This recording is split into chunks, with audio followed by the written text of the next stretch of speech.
Develop a fortune state of mind, state of mind. It's time for a date with, time for a date with the Dorseys. Hello, hello, hello, and welcome to A Date with the Dorseys. I am Dr. Jatan, and I am Floyd Dorsey. the fourth. There we go. We are back for yet another episode. Today's topic is the cookie thief. The cookie thief. And I know you're probably wondering, what are y'all talking about? What are we talking about? Right. See, he always got to throw that little wrench in it, right? And pretend as if he doesn't know. But for those of you who are tuning in for the very first time, again, this is A Date with the Dorseys, where we talk about the 5 F's. Ultimately, our goal is to encourage a fortune state of mind, and that's IVTUNE, state of mind. And of course, when we think about, wealth and fortune, we think about money, right? Yes, you should. Yes, money. And yes, you should. Money. However, we want to also work on those other things that are very important in your life, and love and business, that also encourage and influence a fortune state of mind. There we go. And those are the 5 F's. So what are the 5 F's? 1, 2, 3, 4, 5. Right? No? No. Okay. You can... That means he doesn't know, I guess, today. But no, it's family, faith, fitness, finance, and fun. Gotta have fun. Gots to have fun. Okay, so we had to spill that out just for our first timers. And you can also follow us on Instagram and Facebook at Dim Darn Dorsey. Okay. One more time. Dim Darn Dorsey. Remix it for me. Dim Darn Dorsey. Oh boy. So again, it is not THEM. So if you are searching THEM Darn Dorseys, you will not find us. So look for DEM Darn Dorseys. Now, enough about all of that. Now you know where to find us. You know what to look forward to when you come and listen to any of our podcasts, or even any workshops or anything that we host. It's going to build from the pillars of the 5 F's that lead to a fortune state of mind. Boom. So back to today's topic, though. The cookie thief. The cookie thief. We're going to open up with sharing this quick little poem with you so that you'll have something to leverage as we have a little dialogue for further, I should say, about the cookie thief. So he goes a little something like this. A woman was waiting at an airport one night with several long hours before her flight. She hunted for a book in the airport shop, bought a bag of cookies, and found a place to drop. She was engrossed in her book, but happened to see that the man beside her, as bold as could be, grabbed a cookie or two from the bag between, which she tried to ignore to avoid a scene. She munched cookies and watched the clock as this gutsy cookie thief diminished her stock. She was getting more irritated as the minutes ticked by, thinking, if I wasn't so nice, I'd blacken his eye. With each cookie he took one too, and then only one was left. She wondered what he'd do. With a smile on his face and a nervous laugh, he took the last cookie and broke it in half. He offered her half as he ate the other. She snatched it from him and thought, oh, brother, this guy has some nerve and he's so rude. Why he didn't even show any gratitude. She had never known when she had been so galled, and sighed with relief when her flight was called. She gathered her belongings and headed for the gate, refusing to look back at the thieving ingrate. She boarded the plane and sank in her seat, then sought her book, which was almost complete. As she reached in her baggage, she gasped with surprise. There was her bag of cookies in front of her eyes. If mine are here, she moaned with despair. Then the others were his, and he tried to share. Too late to apologize, she realized with grief that she was the rude one, the ingrate, the thief. The thief. Yeah, I certainly love that poem because it hits on so many different things in a poetic way. Right? You know, when you first started out reading it, and for those who may have heard it for the first time, you immediately begin to empathize and to side with the woman who's being, based on the stories, is taken advantage of. Yeah. She's already frustrated. We've all been there. And you start to feel and get drawn into her pain and what she's dealing with. And I dare this guy steal her cookies and then try to share the last one, break in half her cookies. I mean, The nerve, right? the nerve, right? But then you start to see towards the end how the shift in perspective, you start to see clearly from his point of view, his vantage point, and who this guy really was in terms of his character and what was going on inside of him. And I think in life, so often, we face challenges, we face situations where we are quick to jump to judgment, or we have that one vantage point and we hold to that through and through. And it's not always that we're able to really look in the mirror or to have that moment in which she found her cookies in her bag, in which she learned that real lesson. It's not often that we get that in this way, and it doesn't come that fast. Sometimes in life it may happen years down the road. But I think it's more compelling in this that, and even telling in how we are as people, that we must reflect back inwardly, especially before we begin to express such strong emotions outwardly. I agree. And one thing that was mentioned there at the end is, I think it was actually her words, that it was too late to apologize. And oftentimes when we experience such situations as that, we're not on a plane that's flying away and we still have an opportunity to apologize, but we don't for whatever reason. Maybe it's, oh my goodness, I'm going to be embarrassed, or, I can't believe I did that, or whatever it may be that you think that talks yourself out of it, right? Right. But you're not on that plane that's going in a completely different direction that's holding you back from making that apology.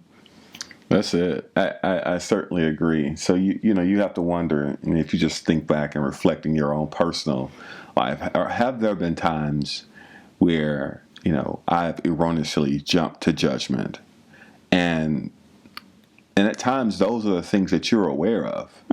There may be times where you jump into judgment where you still to this day think that you're justified in doing so, and when you might find out down the road that you are in error, or just even the approach could be a little bit different.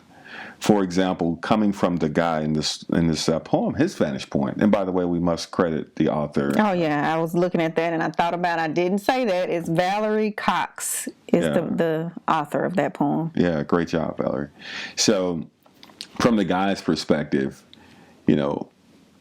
how much opportunity in the space of our emotions do we have to, and this is a question, to look at things from the guy's perspective? He was there, sitting in the airport, and all of a sudden some strange woman he never met before, who, the way the poem was reading, is probably a bit flustered and frustrated because of the flights going on. She's getting, her emotions are rising because she's perceiving that someone is stealing from her. But yet, in the midst of all that, he finds something within him to continue to share his one bag of cookies with her.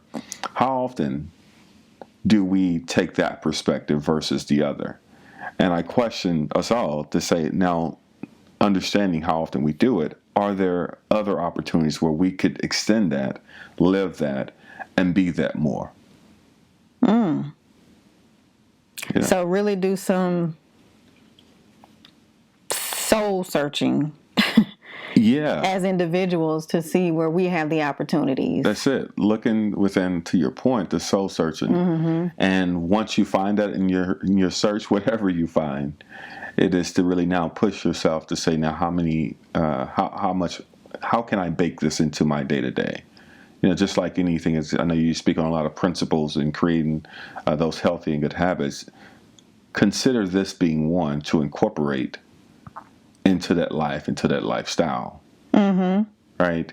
It is really taking a step back from just jumping to that, I guess, the anger or to judgment. Yeah. That makes me think of Ellen.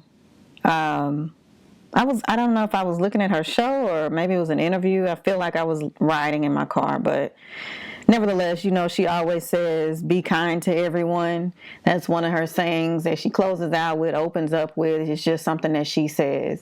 But that at this time when I was hearing her talk about it, she was elaborating on it more by saying, when I say be kind to everyone, I'm not saying be kind to the person that's kind to you.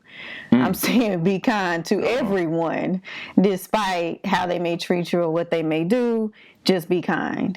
And that just reminded me of that statement when you said that, because if we are quick to judge people, then we're not being kind to the other person, nor are we being kind to ourselves, because we're not being just and honest about the opportunity or the fault we may have had in it. But see, we're in a world of clapbacks and throwing shade.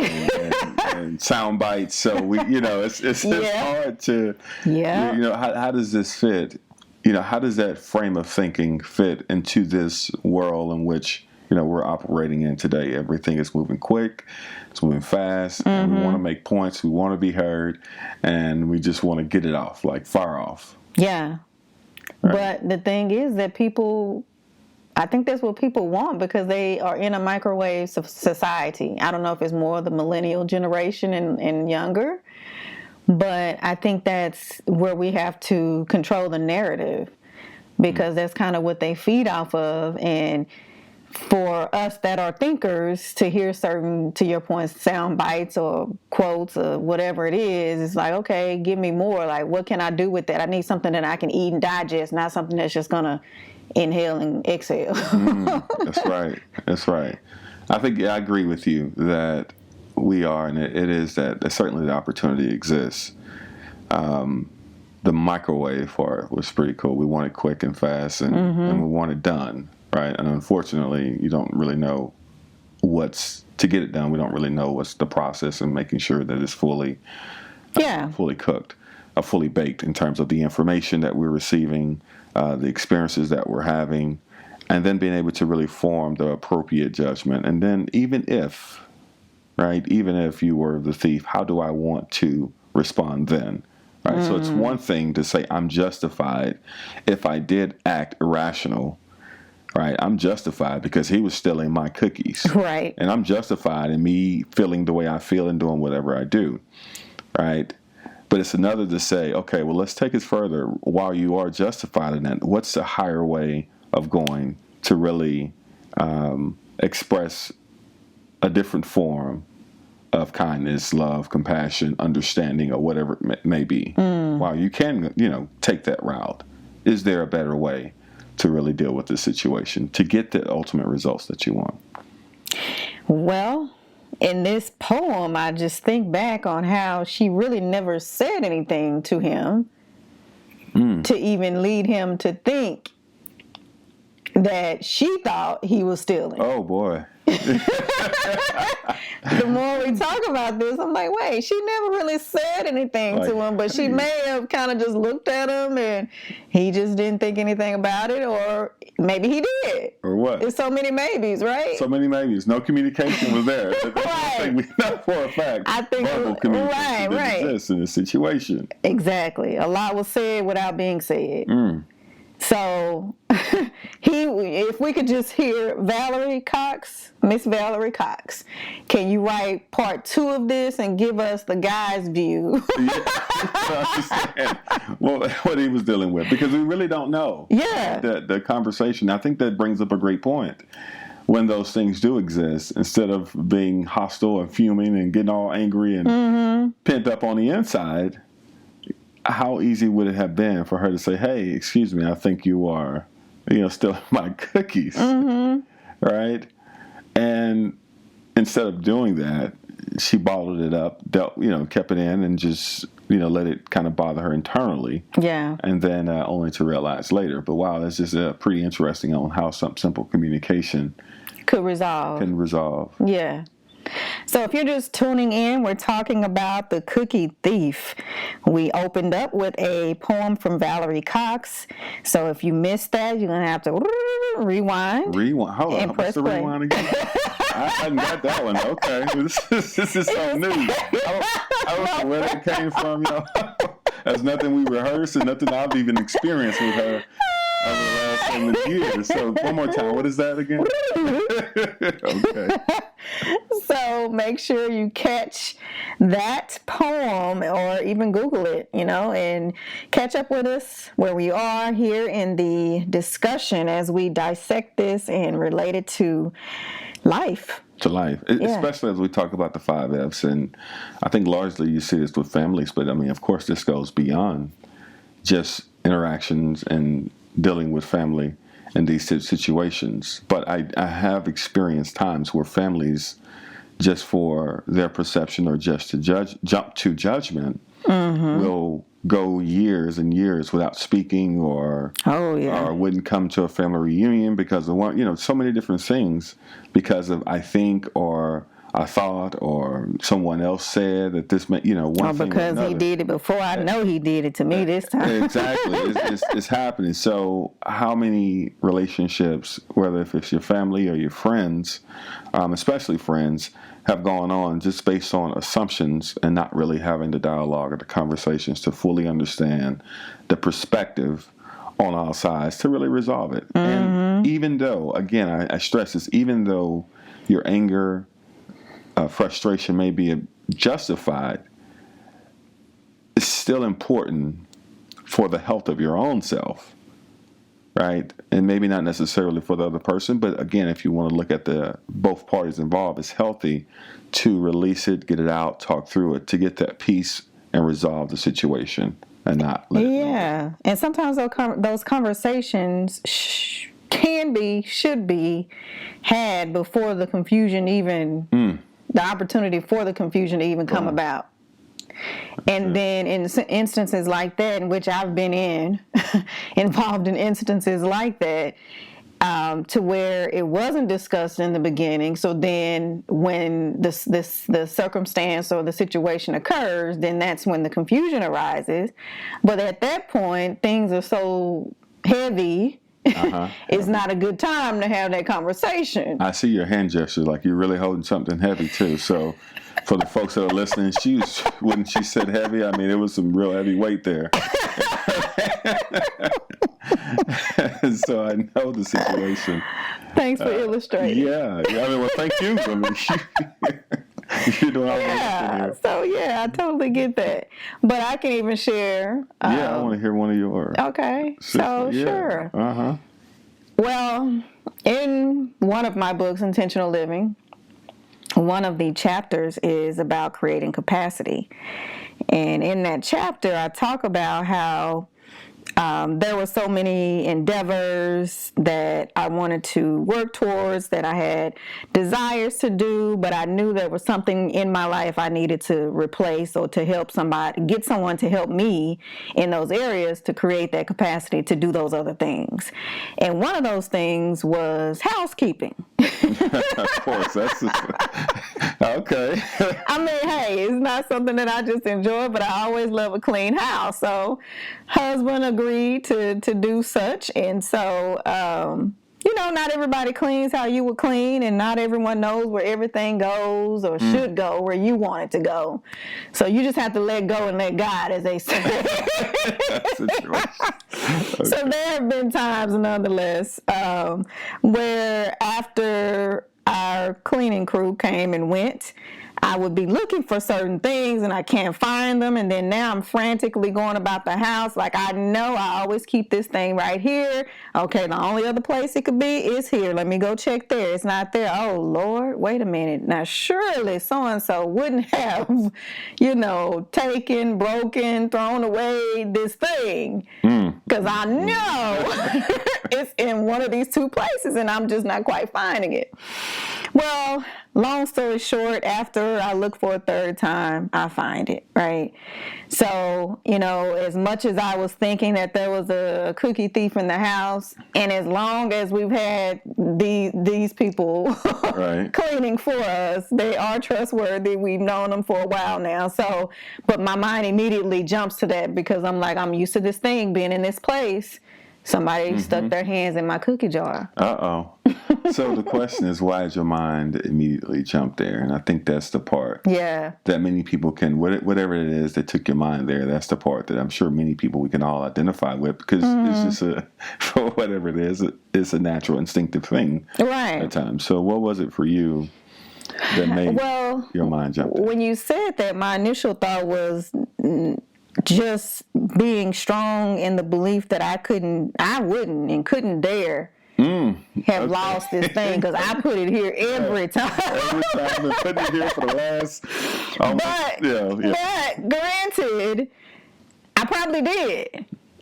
But then you have someone else coming in and in good intent rearranging things, doing their job, right? That's it. Well intended. So I have to know and remember that, that's the case. Like, don't jump to the conclusion. They don't know exactly where you put everything, even after all this time. But now, I guess after I say the reiteration of, now I know, surely she put it somewhere else, because she's never put it in the right place. I just kind of have to come back and put things where they're supposed to be. Oh boy, that's funny. That's funny. So you got it now. I guess the key takeaway here is if you're creating capacity and if you want to get something off your list to do so, house cleaning is just thing to do. Is number one. That was not the point. Should you decide to go that route, make sure you mark all your items on where they belong and put a label on it. So they'll know where to put it. But no, I think it truly is the jump to judgment and understanding. Really understanding fully, full perspective on things before we're so quick to judgment. I think it's important. Yeah. It really is. It makes me think of a story when I truly was the cookie thief. Now, this is a little bit different from this perspective, but I really felt bad afterwards. I was a freshman in college, and I had a roommate at the time. Oh, this is going to be good. And, it's my roommate. And so we, when you're a roommate, you're in college, you're an undergrad, you're staying on campus, you're eating, like, campus food for the majority of the time. So this one day we were just invited out to go to dinner. And it was a real nice restaurant, had good food, and he and I both had like to-go plates, of course. So we ate a good portion of our food, and we had extra food to bring back to our home, to our dorm room. So we went to the room. We shared a refrigerator. We both had the styrofoam to-go plates, and we put them in the icebox. The next morning or afternoon after we woke up, I went in to get my plate and then warmed it up, and I went to town. Right, I can only imagine you going to town. I said I went to town, like this was. It was good. Oh, it was so good. The second time around, you know how it is, right? The second time around, good food is even better the second time around. And after I finished, I took those bones and threw them in a box and just put them right there in the trash can. And so I went on about my way. Later that day, my roommate, I guess he was, back in the room, and he started to get his plate out because he wanted to go to town. And he opened up the box, and the proportion of food that was in that box wasn't the same of which he thought it was from the night before. And he asked me a question: "Did you eat my food?" I'm like, "What are you talking about?" I had my own. And so when I went to look at his plate, I then realized, you know what? I wanted to deny it for a while. I really did.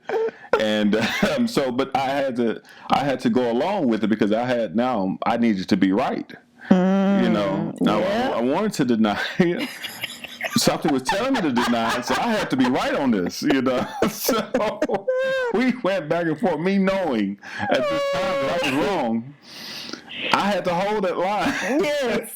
How long did that last? I was the thief. I was the cookie thief. I was. So no. So eventually, I fessed up. I owned up to it, and he was very forgiving. But I made up for it at his rehearsal dinner. Oh. Yeah, after his rehearsal dinner, going into when I was doing a speech, I had given him some leftover ribs. That's his wedding rehearsal dinner, right? Yeah, so we had dinner at his wedding rehearsal dinner, right? And then we went. The next day was the actual wedding, and so I kept those leftovers from the rehearsal dinner because there was some similar food. And I felt bad about it. I wanted to make up. You see how long we can hold these things? You better deal with it. So if you hold it this long, you probably lost some pounds that day. Jeez. So I know it's a little bit different, but I just coming from a different perspective on how I felt at that time. Like I had to hold the line, even though I knew I should have just owned up to it at that moment. And again, he was a very, very good guy, very forgiving. But again, just that own internal ego and pride will do that. So I'm putting myself out here for you all to show that, it happens to all of us. Yeah. But the best thing to do is to learn from it and accept and see others' perspective. And again, forgiveness, understanding, grace, all those things go a long way. Oh, yes. Grace. Because you'll want it. Yeah, if the tables would turn. I wanted it. I did. So, again, we've been talking about the cookie thief. We've shared some personal experiences as to how we were the cookie thieves, I guess, That's it. And how, rethinking that thing and, some ways that you can go about avoiding the blame or the judgment of the other person, especially before you know the facts and you know what really truly happened. So with that, we are going to close this thing out. Any closing thoughts, Mr. Dorsey? I don't know. I was thinking about, should you read it one more time? Just for the people. He just likes to hear me read. I do. I love to hear you read. You know what? They can rewind. Oh, that's a good point. They from can. the beginning. Take it from the top. But it's called The Cookie Thief by Valerie Cox. So make sure you check out that poem. It's a quick read. Again, if you don't want to read it, you want the Cliff Notes version, you can rewind this episode and catch me at the beginning doing so. Again, this is A Date with the Dorseys. You can find us on Instagram and Facebook at Dim Darn Dorseys. Dim Darn Dorseys. If you could see me, I was busting a quick move right there, but y'all don't know nothing about that. I heard it. I know. I closed my eyes while you were doing it. You felt a quick it? move. Yeah. Oh, it was that strong. He closed his eyes and he saw me. And then you can email us at support@fortuneenterprise.com. It's IVTUNE enterprise.com. Again, it has been yet another hot, like fire, date with the Dorseys. It's been great. Okay, we will catch up with you on the next episode. Bye for now. Bye. Develop a fortune state of mind, state of mind. It's time for a date with, a date with the Dorseys.